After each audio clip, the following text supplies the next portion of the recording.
One of the topics that's being discussed in Jewish circles now is the Pew Research study, which showed really a terrible picture on the American Jewish community outside of Orthodoxy. I talk about this more in my video Jew Jewu 747, the Pew Research. It showed massive assimilation, intermarriage, lack of Jewish education, the sliding of destruction of conservative Judaism, on and on and on.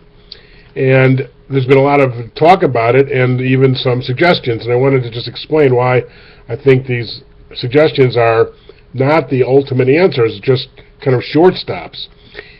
You know, when the 1990 study came out and the 2000 study, and people were panicking at that time, the Jewish Federation system poured in hundreds of millions of dollars to what they called continuity programs, and it seemed to not have any effect. I mean, look at what's happening. So that doesn't seem to be the answer.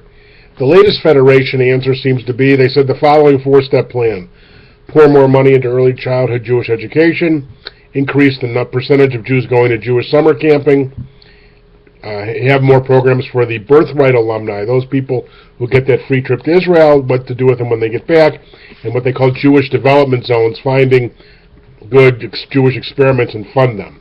And those are all good suggestions. My mother spent her life in early childhood Jewish education. It's really a good program.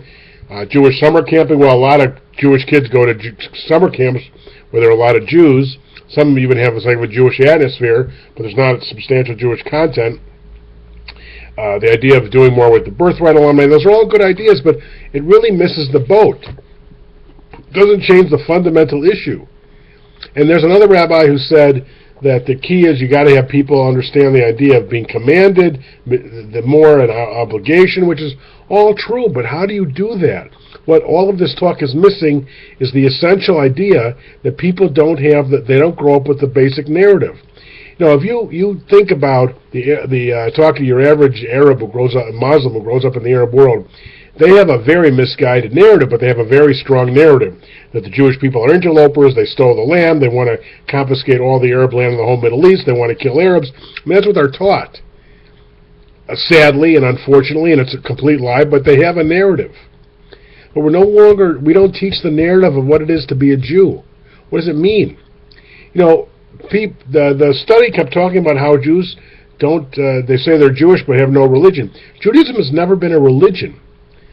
The Bible doesn't call us a religion. It calls us an Am Kadosh, a holy nation, an Am Sugulah, a treasured nation, Mamlechet Kohanim, a nation of priests. It calls B'nai Britecha, the children of the covenant, the children of Israel.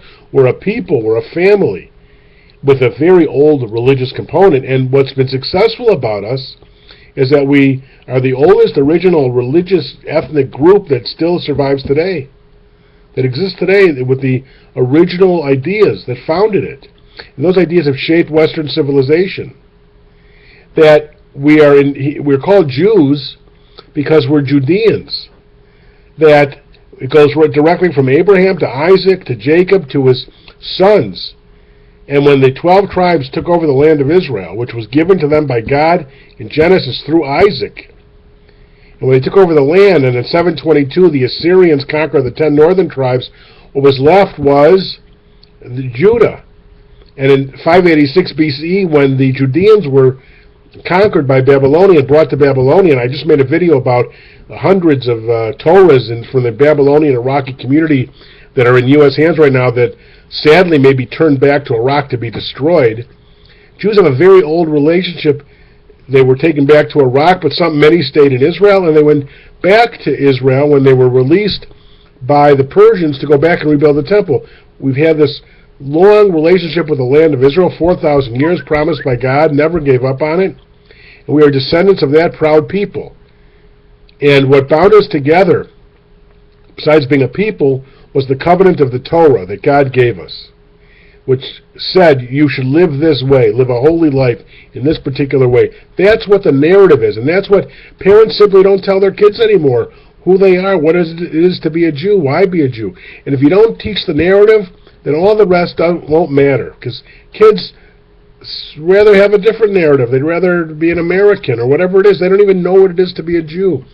And so if they can grow up in a home and say, well, I'm Jewish but have no religion, they don't understand the narrative. And you got to teach the basic storyline that we are descendants of Abraham, Isaac, Jacob, the 12 tribes to the tribe of Judah.